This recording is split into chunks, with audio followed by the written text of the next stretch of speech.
Hi hello ನಮಸ್ಕಾರ ವೀಕ್ಷಕರೇ. ಇಂದು ಕಿತ್ತೂರು ಕರ್ನಾಟಕ ಭಾಗದಲ್ಲಿ ಭಾರತ್ ಟೈಮ್ಸ್ ಮೀಡಿಯಾ ನೆಟ್ವರ್ಕಿಂಗ್ ತಂಡದಿಂದ ಭೇಟಿ ಮಾಡಲಾಗಿದೆ. ಭೇಟಿ ಮಾಡಿರ್ತಕ್ಕಂಥ ವಿಶೇಷತೆ, ಭೇಟಿ ಮಾಡಿರ್ತಕ್ಕಂಥ ಮೂಲ ಅಜೆಂಡಾ ಮುಂಬರ್ತಂಥ ಸ್ಥಳೀಯ ಸಂಸ್ಥೆ ಚುನಾವಣೆಗಳನ್ನಾಗಿರಲಿ ಮತ್ತು ತಾಲೂಕು ಪಂಚಾಯತಿ, ಜಿಲ್ಲಾ ಪಂಚಾಯತಿ, ಗ್ರಾಮ ಪಂಚಾಯತಿ ಚುನಾವಣೆ, ಸಿಟಿ ಭಾಗದಲ್ಲಿ ಬರ್ತಂಥ ಕಾರ್ಪೊರೇಷನ್ ಚುನಾವಣೆಗಳನ್ನು ಮತ್ತು ಕ್ಷೇತ್ರದಲ್ಲಿ 2028-29 ಚುನಾವಣಾ ಪೂರ್ವಭಾವಿ ಗ್ರೌಂಡ್ ರಿಪೋರ್ಟ್ನಲ್ಲಿ ಕೆಲವೊಂದಿಷ್ಟು ಆರೋಗ್ಯ ವಿಷಯದಲ್ಲಿ ಕೂಡ ನಮ್ಮ ಟೀಮಿಂದ ಗ್ರೌಂಡ್ ವರ್ಕ್ ನಡೀತಾ ಇತ್ತು.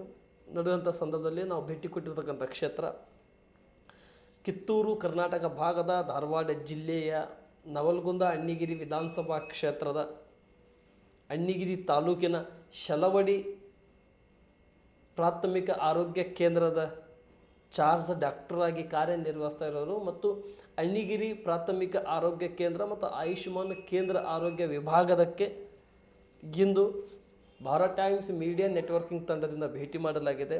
ಶಲವಡಿಗೆ ಯಾವ ಡಾಕ್ಟ್ರು ಅವರು ಚಾರ್ಜ್ ಆಗಿದ್ದಾರೆ, ಅಣ್ಣಿಗಿರಿಗೂ ಕೂಡ ಅವರೇ ಪ್ರಭಾರರಾಗಿ ಚಾರ್ಜ್ ಆಗಿ ಕಾರ್ಯನಿರ್ವಹಿಸ್ತಾ ಇದ್ದಾರೆ ಮತ್ತು ಇಲ್ಲಿ ಇದ್ದಿರ್ತಕ್ಕಂಥ ರೋಗಿಗಳಿಗೆ ಬಂದಂಥವರಿಗೆ ಕೊಡುವಂಥ ಸಲಹೆಗಳನ್ನಾಗಿರಲಿ, ರೋಗಿಗಳಿಗೆ ಸರಿಯಾದ ರೀತಿಯಿಂದ ಟ್ರೀಟ್ಮೆಂಟ್ಗಳನ್ನಾಗಿರಲಿ, OPD ವ್ಯವಸ್ಥೆಗಳನ್ನಾಗಿರಲಿ ಮತ್ತು ಒಂದು ಅಡ್ಮಿಟ್ ಮಾಡಿಕೊಂಡ ಮೇಲೆ ಅವ್ರಿಗೆ ಬೆಡ್ಡಿನ ವ್ಯವಸ್ಥೆ, ವಾರ್ಡಿನ ವ್ಯವಸ್ಥೆ, ಆಹಾರ ವ್ಯವಸ್ಥೆ, ಇವೆಲ್ಲ ವಿಷಯಗಳ ಬಗ್ಗೆ ಎಂದು ನಮ್ಮ ಜೊತೆ ಶಲವಡಿ ಮತ್ತು ಅಣ್ಣಿಗಿರಿ ಡಾಕ್ಟರ್ ಆಗಿರತಕ್ಕಂಥ ಅಶೋಕ್ ಅಗರ್ವಾಲ್ MBBS ಡಾಕ್ಟರ್ ಇದ್ದಾರೆ. ಬನ್ನಿ ವೀಕ್ಷಕರೇ, ಅವ್ರ ಜೊತೆ ಮಾತನಾಡೋಣ.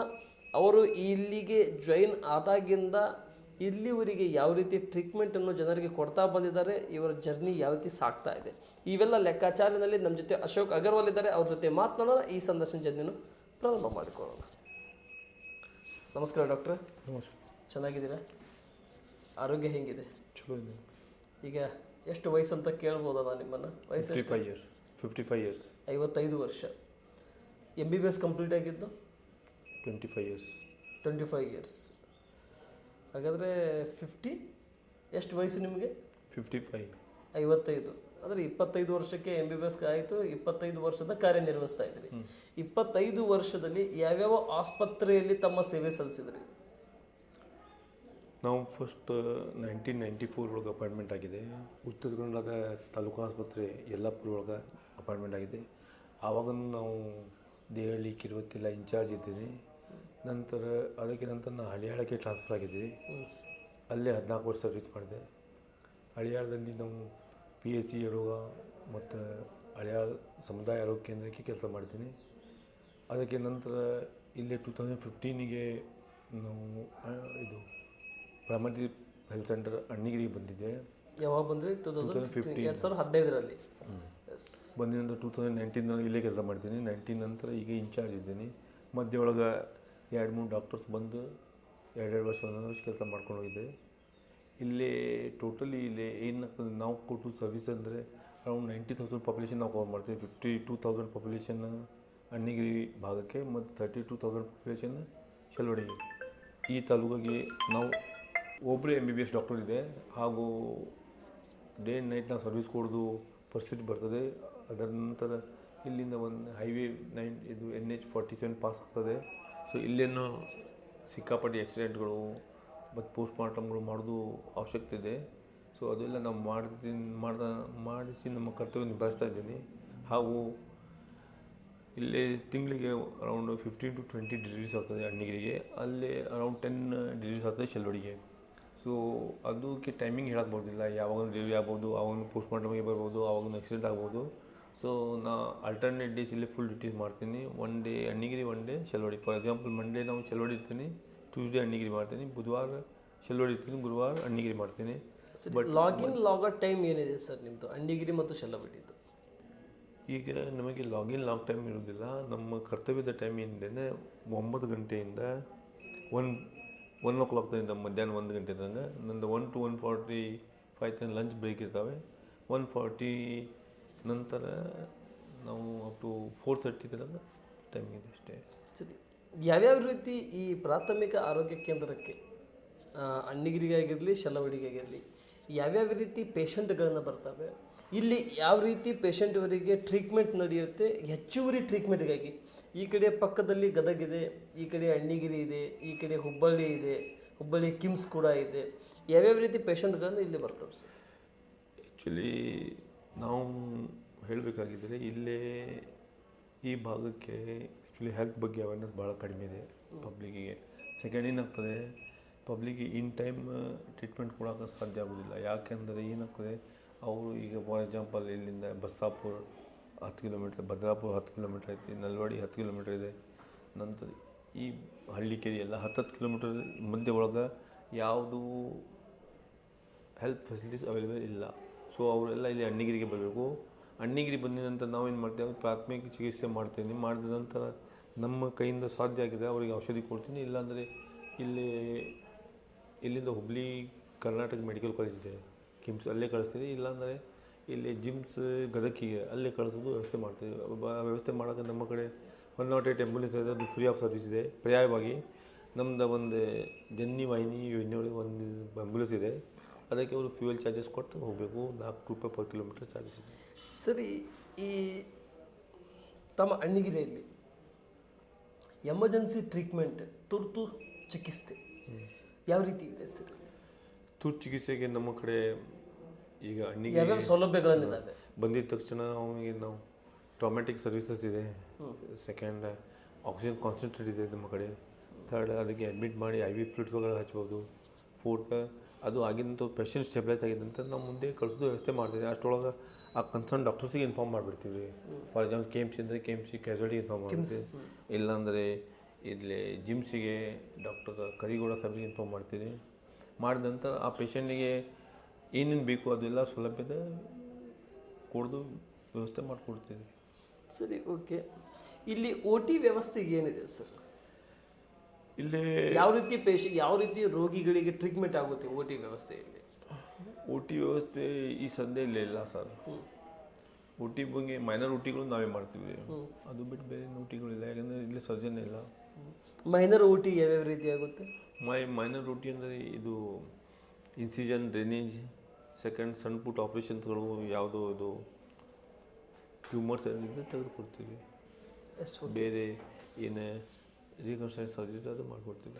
ಸರಿ, ಇಲ್ಲಿ ತಾವು ಬಂದಾಗಿಂದ ಮಿಡ್ನೈಟ್ ಸಂದರ್ಭ, ರಾತ್ರಿ 1 ಗಂಟೆ ಆಗಿರಲಿ, 2 ಗಂಟೆ ಆಗಿರಲಿ, ಮುಂಜಾನೆ ಜಾವ 3 ಗಂಟೆ 4 ಗಂಟೆ ಆಗಿರಲಿ, ಆ ಸಂದರ್ಭದಲ್ಲಿ ಯಾವುದೋ ಸೀರಿಯಸ್ ಕೇಸ್ ಬಂದರೆ ಅಥವಾ ಇಲ್ಲಿ ನಿಮ್ಮ ಸಿಬ್ಬಂದಿಯವರಿಗೆ ಆ ಸೀರಿಯಸ್ ಕೇಸನ್ನು ಹ್ಯಾಂಡಲ್ ಮಾಡಲಿಕ್ಕೆ ಆಗಲಿಲ್ಲ ಅಂತ ಹೇಳಿದರೆ, ಆವಾಗ ತಮಗೆ ಸಂಪರ್ಕ ಬಂದರೆ ಯಾವ ರೀತಿ ತಮ್ಮ ರಿಯಾಕ್ಷನ್ ಇರುತ್ತೆ? ಅಥವಾ ಯಾವ ರೀತಿ ಬಂದು ಭೇಟಿ ಮಾಡ್ತೀರಿ? ಅಥವಾ ಶೆಲವಡಿಗಿದ್ರೆ ಏನು ಮಾಡ್ತೀರಿ?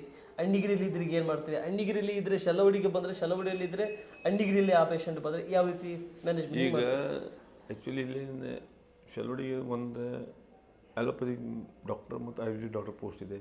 ಅಣ್ಣಿಗಿನ್ನೂ ಒಂದು ಅಲೋಪತಿಕ್ ಡಾಕ್ಟರ್ ಆಯುರ್ವೇದಿಕ್ ಪೋಸ್ಟ್ ಇದೆ. ಇದು ಪ್ರೈಮರಿ ಹೆಲ್ತ್ ಸೆಂಟರ್ ಬಗ್ಗೆ ನಾನು ಹೇಳ್ತಾ ಇದ್ದೀನಿ. 24/7 ಬೂತ್ ಪೀಸ್ ಇರೋದು ಕಾರಣದಿಂದ. ಬಟ್ ಈ 24/7 ಗೌರ್ಮೆಂಟ್ ಏನು ಸೆಟಪ್ ಇದೆ, ಇದು ಓನ್ಲಿ ಫಾರ್ ಡೆಲಿವರೀಸ್. ಬೇರೆ ಏನು ರೋಗಿಗಳು ಬರ್ತಾರೆ ಅವರಿಗೆ ನಾವು ತಕ್ಷಣ ನೋಡಿ ಕಳಿಸೋದು.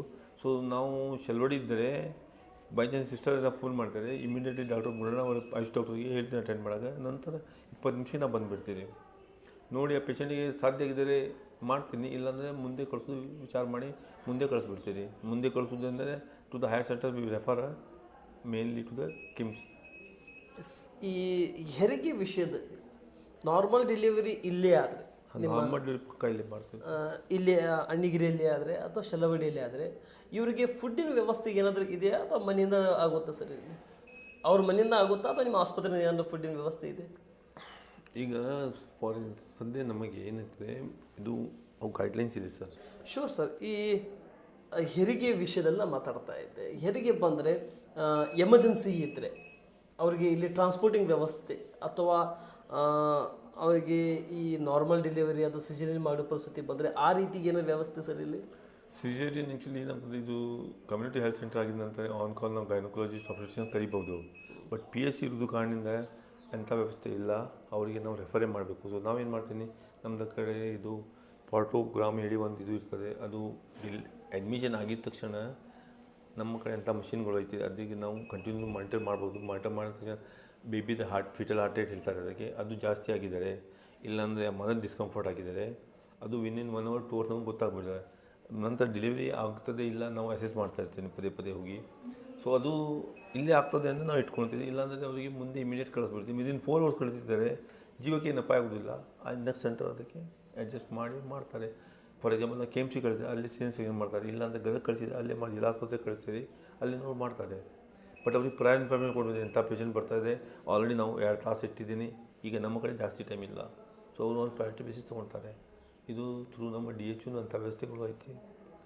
ಈಗ ಫಾರ್ ಎಕ್ಸಾಂಪಲ್ ನಾವು ಮುಂಚೆ ಉತ್ತರ ಕನ್ನಡ ಕೆಲಸ ಮಾಡ್ತಿದ್ದೆ, RGH ಕೆಲಸ ಮಾಡ್ತೀನಿ. ಆವಾಗೂ ಅಲ್ಲೇ ನಿಮ್ಮ ಮೊಬೈಲ್ ಒಂದು ಟೀಮ್ ರೆಡಿ ಮಾಡಿದ್ದೀರಿ, ಬಟ್ ಇಲ್ಲೇ ಸಕ್ಸಸ್ ಆಗ್ತಾಯಿಲ್ಲ ಅದು. Yes, okay. ಎಷ್ಟು ಈಗ ನಾರ್ಮಲ್ ಡೆಲಿವರಿ ಇಲ್ಲೇ ಆದರೆ ಆ ಪೇಷಂಟ್ಗೆ ಎಷ್ಟು ದಿವಸಕ್ಕೆ ಡಿಸ್ಚಾರ್ಜ್ ಮಾಡ್ತೀರಿ? ಅವರಿಗೆ 72 hours ಇಡ್ತೀನಿ ಸರ್, ಅಂದರೆ 3 days. 3 days ಕಂಪಲ್ಸರಿ ಇರಲೇಬೇಕು. ಯಾಕೆಂದರೆ as per government studies, as per WHO ಇದು ಮ್ಯಾಕ್ಸಿಮಮ್ ಚೈಲ್ಡ್ ಡೆತ್ ಆಗೋದು ವಿದಿನ್ 72 hours ಒಳಗೆ, ಮ್ಯಾಕ್ಸಿಮಮ್ ಮ್ಯಾಟರ್ನ್ ಡೆತ್ ಆಗೋದು ವಿದಿನ್ 72 hours. ಸೊ ಆ ಪೀರಿಯಡ್ ಅವಾಯ್ಡ್ ಮಾಡಿದರೆ ಅವರು ಹೆಚ್ಚು ಡೆತ್ ಆಗೋದಿಲ್ಲ. ನಂತರ 1 ವಾರ ಒಳಗಾಗ್ತದೆ, ಇನ್ನು 1 ತಿಂಗಳು.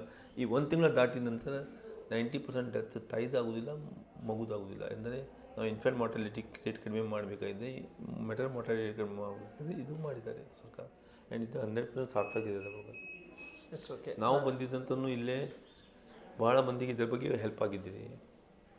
ಸರಿ, ಸೀರಿಯಸ್ ಇದ್ದಾಗ ನೀವು ಎರಡೂ ಕಡೆ ನಿಮ್ಮ ಅವಶ್ಯಕತೆ ಇದ್ದಾಗ, ಶಲವಡಿ ಮತ್ತು ಅಣ್ಣಿಗಿರಿ, ಆ ಸಂದರ್ಭದಲ್ಲಿ ಯಾವ ರೀತಿ ಮ್ಯಾನೇಜ್ ಆಗುತ್ತೆ? ಏನು ಮಾಡ್ತೀರಿ ಆ ಪರಿಸ್ಥಿತಿ? ನೀವು ಎರಡೂ ಕಡೆ ನೀವೇ ಬೇಕು. ಎಕ್ಸಾಂಪಲಿಗೆ ಶಲವಡಿಗೂ ನೀವೇ ಬೇಕು, ಅಣ್ಣಿಗಿರಿಗೂ ನೀವೇ ಬೇಕು ಅಂತ ಒಂದು ಎಕ್ಸಾಂಪಲ್ ನಮಗೆ ಗೊತ್ತಿತ್ತು ಸರ್. ಅಂತ ಸಂದರ್ಭ ಬಂದಿತ್ತಾ? ಬಂದಿದೆ. ಒಂದು ದಿವಸ ಒಂದು ಪೇಷಂಟ್ನ ಇಲ್ಲಿ ಅಡ್ಮಿಟ್ ಮಾಡಿದ್ದೀನಿ. ಮಾಡಿದ ನಂತರ ರಾತ್ರಿ 2:30ಗೆ ಅದು ಭಾಳ ಸೀರಿಯಸ್ ಆಗಿಬಿಟ್ಟಿದೆ. ಅಲ್ಲಿನೂ ಒಂದು ಡೆಲಿವರಿ ಪೇಷಂಟ್ ಇದೆ, ಅದನ್ನು ಸೀರಿಯಸ್ ಇದ್ದೀರಿ. ಸೊ ನಾವೇನು ಮಾಡಿದೆ, ಆ ಫೋನ್ ಮೇಲೆ ಅಸೆಸ್ ಮಾಡ್ತಾಯಿದ್ದೆ. ಮಾಡಿದ ನಂತರ ನಮಗೆ ಅದು ಗೊತ್ತಾಗಿದೆ. ಅಂದರೆ ಈಗ ಆ್ಯಸ್ ಪರ್ ನಮ್ಮ ಓನ್ ಅಸೆಸ್ಮೆಂಟಾಗಿ ಈ ಶೆಲ್ವಡಿಗೆ ಈ ಸದ್ಯ ನಮ್ಮದು ಅವಶ್ಯಕತೆ ಇಲ್ಲ ಹೇಳಿ ನಾ ಪೇಷಂಟಿಗೆ ಅದು ಸ್ಟೆಬಿಲೈಸ್ ಮಾಡಿ ನಂತರ ಈ ಶೆಲ್ವಡಿ ಅಣ್ಣಿಗಿರಿ ಬಂದಿದ್ದೆ. ನಮಗೆ ವೆಹಿಕಲಿಂದ ನಾವು ನಮ್ಮ ಸ್ವಂತ ಕಾರ್ ಯೂಸ್ ಮಾಡ್ತೀನಿ. ಸೊ ಅಲ್ಲಿ ಪ್ರಾಬ್ಲಮ್ ಬರೋದಿಲ್ಲ. ಆಮೇಲೆ ಇನ್ನೊಂದು ವಿಷಯ, ಸರಿ ಸರ್, ಥ್ಯಾಂಕ್ ಯು. ನೀವು ಇಲ್ಲಿ ಸರ್ವಿಸ್ನಲ್ಲಿ ಇರುವವರೆಗೆ ಯಾವ ರೀತಿ ಈ ಶಲವಡಿ ಮತ್ತು ಅಣ್ಣಿಗಿರಿ ತಾವು ಸರ್ವಿಸ್ ಕೊಡಬೇಕಂತ ಒಂದು ಡ್ರೀಮ್ ಇಟ್ಕೊಂಡ್ರು?